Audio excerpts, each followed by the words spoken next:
ಶ್ರೀ ಗುರುಭ್ಯೋ ನಮಃ ಹರಿ ಓಂ ಪರಮಗುರುಭ್ಯೋ ನಮಃ ಹರಿ ಓಂ ಶ್ರೀಮದಾನಂದ ತೀರ್ಥ ಭಗವತ್ಪಾದಾಚಾರ್ಯ ಗುರುಭ್ಯೋ ನಮಃ ಹರಿ ಓಂ ಸಮಸ್ತ ಗುರುಭ್ಯೋ ನಮಃ.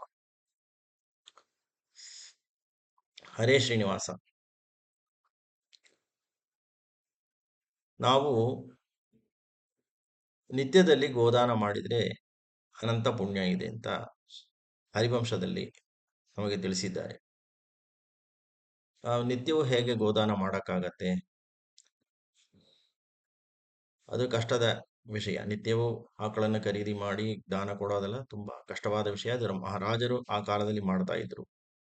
ಬಟ್ ಹರಿವಂಶ ನಮಗೆ ತಿಳಿಸುತ್ತೆ, ನಾವು ನಿತ್ಯದ ಭಗವಂತನ ಕಥೆಯನ್ನು ಇನ್ನೊಬ್ಬರಿಗೆ ನಾವು ತಿಳಿಸಿಕೊಟ್ರೆ ಅದು ನಿತ್ಯ ಗೋದಾನ ಮಾಡಿದ ಫಲ ಅಂತ ಹೇಳಿ ಹೇಳ್ತಾರೆ.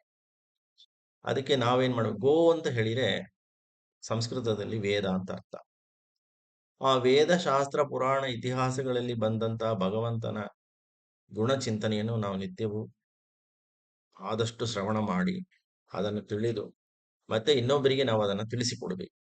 ಈ ಪ್ರಯತ್ನವನ್ನು ನಾವು ನಿತ್ಯವೂ ಮಾಡಬೇಕು. ಇದನ್ನು ನಿತ್ಯವೂ ನಾವು ಮಾಡಿದರೆ ಅದು ನಿತ್ಯ ಗೋದಾನ ಮಾಡಿದ ಫಲವನ್ನು ನಮಗೆ ಕೊಡತ್ತೆ. ಮತ್ತೆ ಈ ಗೋದಾನದಿಂದ ಭಗವಂತನೇ ನಮಗೆ ಬಂಧುವಾಗ್ತಾನೆ.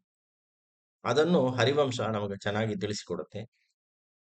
ಅದು ಒಂದು ಸಣ್ಣ ಕಥೆ ಇದೆ, ಅದರ ಬಗ್ಗೆ ತಿಳಿಯೋಣ. ಕಾಶಿರಾಜ ಎಂಬ ಒಂದು ರಾಜ ಇದ್ದ.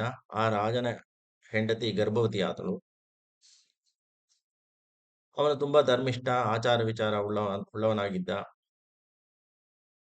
ಅವನ ಹೆಂಡತಿ 10 ತಿಂಗಳಾಯಿತು, ಬಟ್ ಡೆಲಿವರಿ ಆಗಿಲ್ಲ. ಎಲ್ಲರಿಗೂ ಒಂದು ವಿಚಾರ ಆಯ್ತು, ಏನಾಗುತ್ತೋ ಏನು ಪ್ರಾಬ್ಲಮ್ ಅಂತೆಲ್ಲ ಎಲ್ಲ ಯೋಚನೆ ಮಾಡ್ತಾ ಇದ್ರು. ಆ ಸಮಯದಲ್ಲಿ ಕಾಶಿರಾಜ ಋಷಿ ಮುನಿಗಳನ್ನೆಲ್ಲ ಕರೆದು ಇದ್ರ ಬಗ್ಗೆ ಸ್ವಲ್ಪ ವಿಚಾರ ಮಾಡಿದ. ಅವರೆಲ್ಲ ಹೋಮ ಹವನ ಎಲ್ಲ ಮಾಡಿ ಅವರು ಋಷಿ ಮುನಿಗಳೆಲ್ಲ ಆ ಮಗು ಹತ್ರ ಮಾತಾಡ್ಸಿದ್ರು. ಗರ್ಭದಲ್ಲಿರೋ ಶಿಶು ಹತ್ಲಿ ಮಾತಾಡಿಸ್ತಾರೆ, ಯಾಕೆ ನೀನು ಹೊರಗೆ ಬಂದಿಲ್ಲ ಅಂತ. ಆವಾಗ ಗರ್ಭದಲ್ಲಿರುವ ಶಿಶು ಹೇಳತ್ತೆ, ನೀವು ನಿತ್ಯ ಗೋದಾನ ಮಾಡಿದರೆ ನಾನು ಗರ್ಭದಿಂದ ಹೊರಗೆ ಬರ್ತೀನಿ ಅಂತ ಹೇಳತ್ತೆ. ಅದಕ್ಕೆ ತಕ್ಷಣದಲ್ಲೇ ರಾಜ ಒಪ್ತಾನೆ.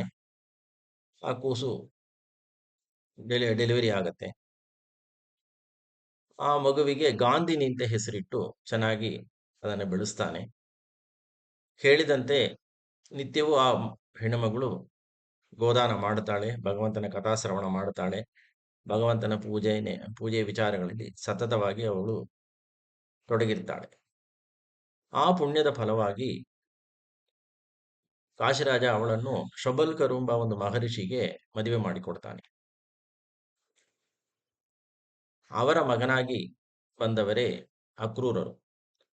ಅಕ್ರೂರರು ಸದಾ ಸರ್ವಕಾಲ ಕೃಷ್ಣ ಪರಮಾತ್ಮನ ಜೊತೆಯೇ ಇದ್ದಾರೆ.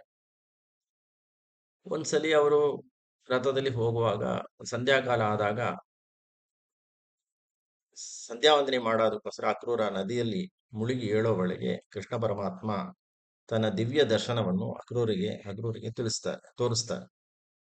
ಒಂದು ಗೋದಾನದ ಫಲವಾಗಿ ಅವರ ಸಂತತಿಯಲ್ಲಿ ಭಗವಂತನ ದರ್ಶನವೇ ಸಿಗ್ತದೆ. ಮತ್ತೆ ಈ ಅಕ್ರೂರನ ಮಗಳು ವಸುಂಧರಿಯನ್ನು ಕೃಷ್ಣನ ಮಗನಾದ ಸಾಂಬನಿಗೆ ಕೊಟ್ಟು ಮದುವೆ ಮಾಡ್ತಾರೆ. ಆದ್ರಿಂದ ಪರಮಾತ್ಮ ಇವರಿಗೆ ಬಂಧುವಾದ ಈ ಮದುವೆಯಿಂದ. ಇದರಿಂದ ನಮಗೇನ್ ಗೊತ್ತಾಗತ್ತೆ? ಆ ಸತತ ಗೋದಾನ ಮಾಡಿದ ಪುಣ್ಯದ ಫಲವಾಗಿ ಭಗವಂತನೇ ನಮಗೆ ಬಂಧುವಾಗಿ ಆಗ್ತಾನೆ.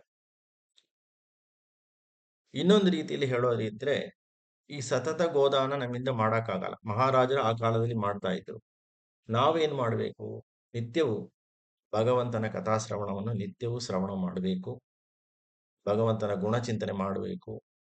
ಅವನು ಮಾಡಿದ ಉಪಕಾರಗಳನ್ನು ಚಿಂತನೆ ಮಾಡಬೇಕು.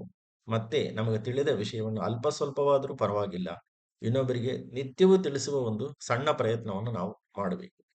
ಈ ರೀತಿಯಿಂದ ಮಾಡುವಾಗ ಭಗವಂತ ಪ್ರೀತನಾಗ್ತಾನೆ,